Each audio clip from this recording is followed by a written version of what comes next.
Hi friends, so இன்னைக்கு நம்ம இந்த வீடியோவில் எதை பற்றி பார்க்க போகிறோம்னு பார்த்தீங்கன்னா வசந்தோட USB ஃபில்டர் போர்டை பற்றி தான் பார்க்க போகிறோம். ஸோ இந்த போர்டை பற்றி ஃபுல் எக்ஸ்ப்ளனேஷன் கொடுக்க போகிறேன்.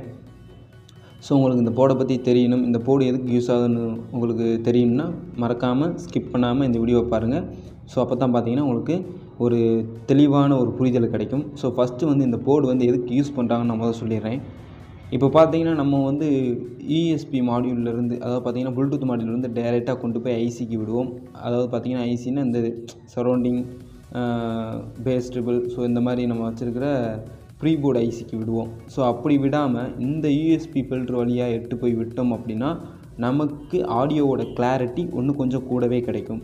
ஸோ எக்ஸாம்பிள் பார்த்தீங்கன்னா பேஸ் ட்ரிபிள் நல்லாவே கிடைக்கும், சப்பு கரெக்டாக கிடைக்கும், சென்டர் கரெக்டாக இருக்கும், சரௌண்டு தான் பார்த்தீங்கன்னா இதில் மெயின். ஸோ சரௌண்டும் பார்த்தீங்கன்னா அவ்வளவு தெளிவாகவே கிடைக்கும். இது வெறுமனே பார்த்தீங்கன்னா யூஎஸ்பிலேருந்து வர அந்த நாய்ஸ் எல்லாம் ரெடியூஸ் பண்ணிவிட்டு நமக்கு ஃபில்டர் பண்ணி கொடுக்குற ஒரு போர்டு தான் பார்த்தீங்கன்னா இந்த யூஎஸ்பி ஃபில்டர். ஸோ இந்த யூஎஸ்பி ஃபில்டர் யூஸ் பண்ணுறது மூலமாக பார்த்தீங்கன்னா நமக்கு ஒவ்வொரு சேனலோடைய அவுட்புட்டும் அவ்வளவு கிளியராக கிடைக்கும். ஸோ ஒவ்வொரு வாட்டியும் நமக்கு கிளியராக கிடைச்சாலே போதும், நம்ம ஒரு 5.1 2.1 செய்கிறப்ப பார்த்தீங்கன்னா ஒரு கிளியரான ஆடியோ நம்மளால் கேட்க முடியும். ஸோ நெக்ஸ்ட் பார்த்தீங்கன்னா இதில் யூஸ் பண்ணியிருக்க ஐசி. ஸோ இதில் யூஸ் பண்ணியிருக்க ஐசி பார்த்தீங்கன்னா TL084 அப்படின்ற ஒரு ஐசி தான் யூஸ் பண்ணியிருக்காங்க. இது ஃபுல் அண்ட் ஃபுல் பார்த்தீங்கன்னா அண்டர் கேட். ஸோ உங்களுக்கு இந்த under gate, OR gate, NOT gate இதெல்லாம் பற்றி தெரியலனா ஸோ பேசிக்காக அதை பற்றி கொஞ்சம் தெரிஞ்சுக்கோங்க. இந்த அண்டர் கேட் அப்படின்றது என்னென்னு பார்த்தீங்கன்னா ரெண்டு வேல்யூ சேமாக இருந்தால் சேம் ஆன்சர் கிடைக்கும். இப்போ 1 1ன்னு கிடைக்கும், 0 0னா 0ன்னு கிடைக்கும். அதே மாதிரி ரெண்டு வேல்யூ மிங்கிள் ஆகி கிடைச்சாலும் நமக்கு 0 தான் ஆன்சர் கிடைக்கும். ஸோ 0ன்றது பார்த்தீங்கன்னா ஃபால்ஸுன்னு வச்சுக்கலாம், இல்லாட்டி வந்து கிரவுண்டுன்னு வச்சுக்கலாம். 1ன்றது பார்த்தீங்கன்னா ட்ரூன்னு வச்சுக்கலாம், அப்படி இல்லாட்டி பார்த்தீங்கன்னா VCCன்னு வச்சுக்கலாம். ஸோ இந்த ஹை அண்ட் லோ இந்த வேல்யூ வச்சு தான் பார்த்தீங்கன்னா இந்த ஐசி ரன் ஆகிட்டு இருக்கும். ஸோ இந்த ஐசி தான் பார்த்தீங்கன்னா மெயினாக ஃபில்டரிங் பர்பஸ்க்காக யூஸ் பண்ணியிருக்காங்க. ஸோ நெக்ஸ்ட்டு பார்த்தீங்கன்னா இந்த பின் அவுட். ஸோ யூஎஸ்பி ஃபில்டருடைய பின் அவுட்.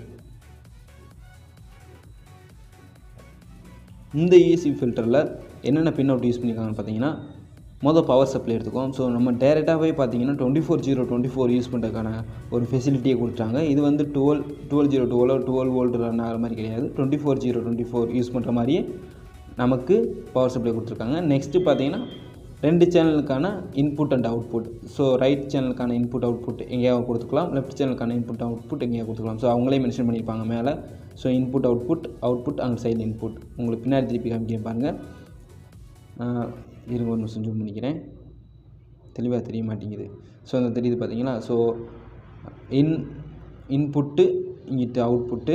ஸோ அதே மாதிரி பார்த்தீங்கன்னா அந்த சைடு அவுட்புட்டு அங்கிட்டு இன்புட்டு. ஸோ உங்களுக்கு எவ்வளோ ஃப்ரீக்குவன்சி வேணும், ஸோ எவ்வளவு அந்த கெயின் வேணும் அப்படின்றத மேலேயே அட்ஜஸ்ட் பண்ணிக்கலாம். அந்த ரெண்டு பொட்டன்ஷியல் மீட்டர் மாதிரி இருக்குது பார்த்தீங்களா, அதை வச்சு மேலே அட்ஜஸ்ட் பண்ணிக்கலாம். ஸோ உங்களுக்கு இந்த வீடியோ யூஸ்ஃபுல்லாக இருந்துருக்கு நினைக்கிறேன். யூஸ்ஃபுல்லாக இருந்துச்சுன்னா மறக்காமல் நம்ம சேனலை சப்ஸ்கிரைப் பண்ணுங்கள். ஸோ தேங்க்யூ ஃபார் வாட்சிங் வீடியோ.